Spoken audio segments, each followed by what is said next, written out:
يا رب العالمين. أستاذ جميل، إذا كان الله معك فمن عليك، وإذا كان عليك فمن معك؟ لا. وإذا نلت محبة الله ماذا فقدت؟ لم تفقد شيئا.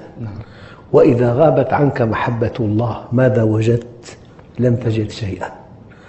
النتائج والثمار والخصائص والآثار التي تترتب على محبة الله لك لا تعد ولا تحصى. منها إذا أحبك الله ألقى محبتك في قلوب الخلق، وإذا أحبك الخلق فهذا رأس مال لا يقدر بثمن، أن يحبك الناس، أن يحبك من حولك.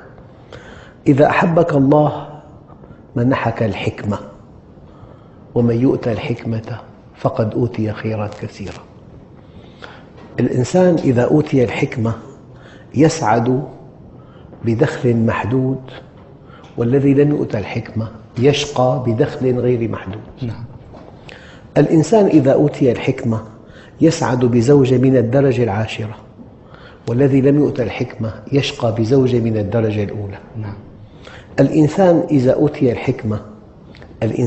أوتي الحكمة يجعل من العدو صديقاً، والذي لم يؤت الحكمة يجعل من الصديق عدواً. يعني عطاء لا يقدر بثمن إذا منحك الله الحكمة، والحكمة تؤتى من الله مكافأة على إيمان المؤمن واستقامته على أمر الله، وهي من ثمار محبة الله. أن تؤتى الحكمة. إذا أتاك الله الحكمة أعطاك السكينة.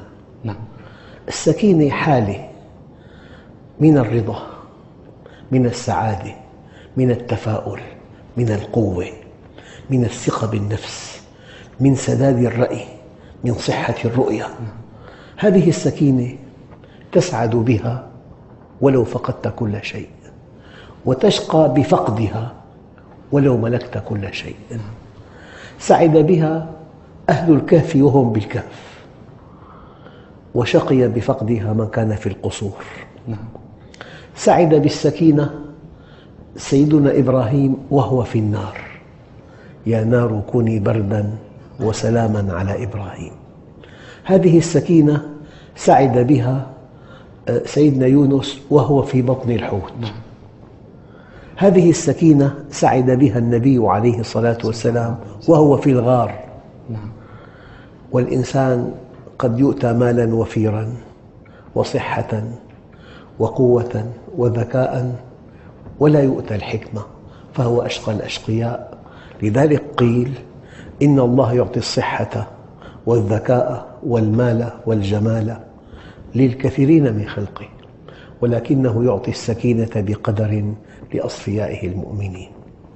السكينة أحد أكبر أسباب سعادة الإنسان، هي ثمرة من ثمار محبة الله.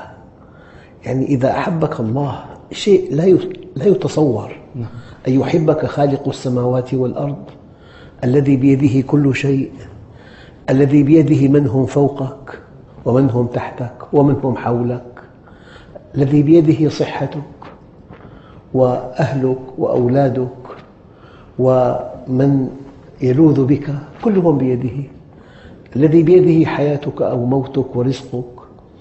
لذلك الإنسان إذا عرف الله عرف كل شيء، وإذا فاتته معرفة الله فاته كل شيء.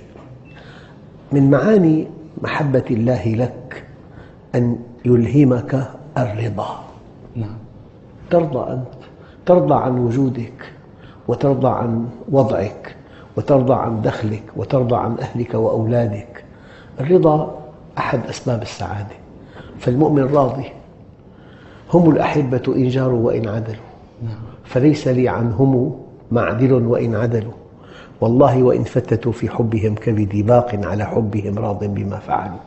والله الذي لا إله إلا هو لو شققت على صدر مؤمن عرف الله لرأيت فيه من السعادة ما لو وزعت على أهل بلد لكفتهم.